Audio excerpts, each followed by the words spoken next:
What a busy day. Merry Christmas, everyone.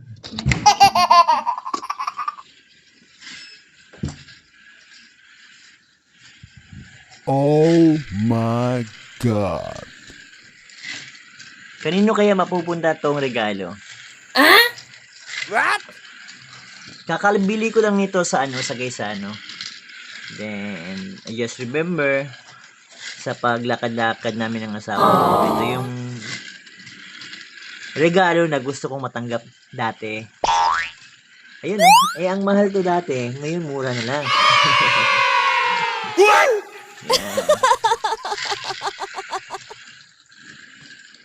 Ayos ba?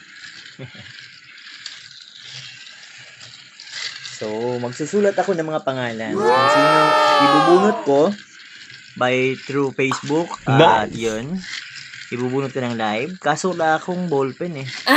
May mga ballpen dito kaso wala na yung mga ink. Paano kaya? So, ito yun guys. Ayan.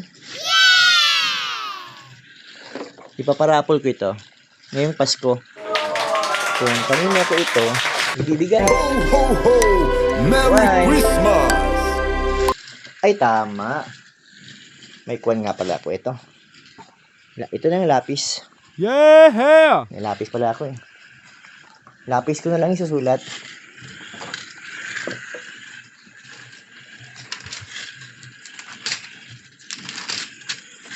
Yan. Number 1. Pangalan kaya guys.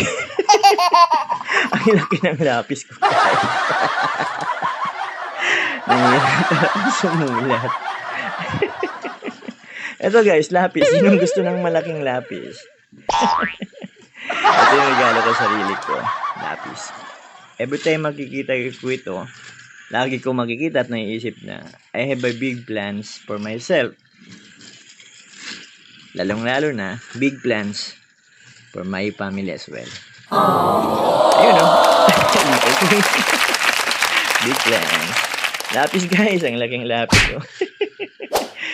Ang laki ng kamay ko guys. Nakakahirap pagsulat nito. Ano pangalan ilagay ko guys? Nice! Ayun oh. Ayos. Big plans for the future.